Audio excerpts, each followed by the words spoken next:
Hello বন্ধুরা, আমাদের আজকের ভিডিওতে আমরা আলোচনা করব প্রেসক্রিপশন ছাড়া ওষুধ কেনার ঝুঁকি নিয়ে। অনেকেই প্রেসক্রিপশন ছাড়া ওষুধ কেনেন, যা দীর্ঘমেয়াদে স্বাস্থ্যের জন্য মারাত্মক ক্ষতির কারণ হতে পারে। ভিডিওটি সম্পূর্ণ দেখুন এবং এই গুরুত্বপূর্ণ তথ্যগুলো জেনে নিন। প্রেসক্রিপশন ছাড়া ওষুধ কেনা কি? প্রেসক্রিপশন ছাড়া ওষুধ কেনা মানে চিকিৎসকের পরামর্শ ছাড়াই কোনো ওষুধ ক্রয় এবং সেগুলো ব্যবহার করা। আমাদের অনেকেই ফার্মাসিতে গিয়ে যে কোনো ওষুধ চেয়ে নেন, যা খুবই বিপজ্জনক। ঝুঁকির প্রথম দিক, ভুল ওষুধের ব্যবহার।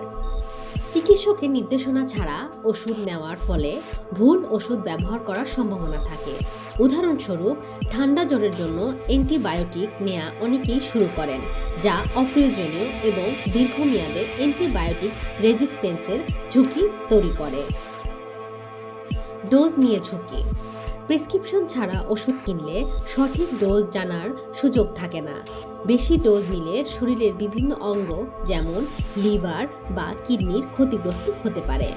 অন্যদিকে কম ডোজ নিলে রোগ পুরোপুরি সারবে না, যা ভবিষ্যতের বড় সমস্যার কারণ হতে পারে। সাইড ইফেক্ট এবং অ্যালার্জি। ওষুধের সঠিক নির্দেশনা ছাড়া ব্যবহার করলে অজানা সাইড ইফেক্ট হতে পারে।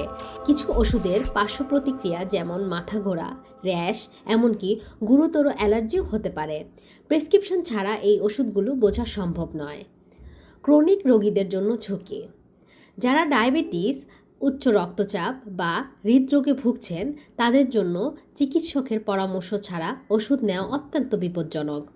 এটি তাদের স্বাস্থ্যের অবনতি ঘটাতে পারে এবং নতুন জটিলতা তৈরি করতে পারে। ভেজাল ওষুধের ঝুঁকি। প্রেসক্রিপশন ছাড়া ওষুধ কেনার আরও একটি বড় সমস্যা হলো ভেজাল ওষুধ। প্রেসক্রিপশন ছাড়া ওষুধ কিনলে আপনি নিশ্চিত হতে পারবেন না যে ওষুধটি আসল নাকি নকল। এটি সরাসরি আপনার স্বাস্থ্যের ক্ষতি করতে পারে। সঠিক পদ্ধতি অনুসরণ করুন। প্রেসক্রিপশন ছাড়া ওষুধ না কিনে সবসময় চিকিৎসকের পরামর্শ নিন।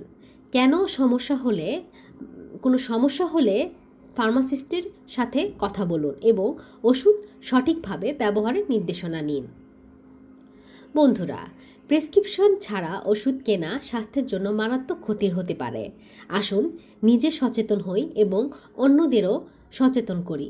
যদি এই ভিডিওটি আপনার ভালো লেগে থাকে তাহলে লাইক দিন, শেয়ার করুন এবং আমাদের চ্যানেলটি সাবস্ক্রাইব করতে ভুলবেন না। আগামী ভিডিওতে অবশ্যই আবার দেখা হবে। ততদিন ভালো থাকুন, সুস্থ থাকুন। ধন্যবাদ।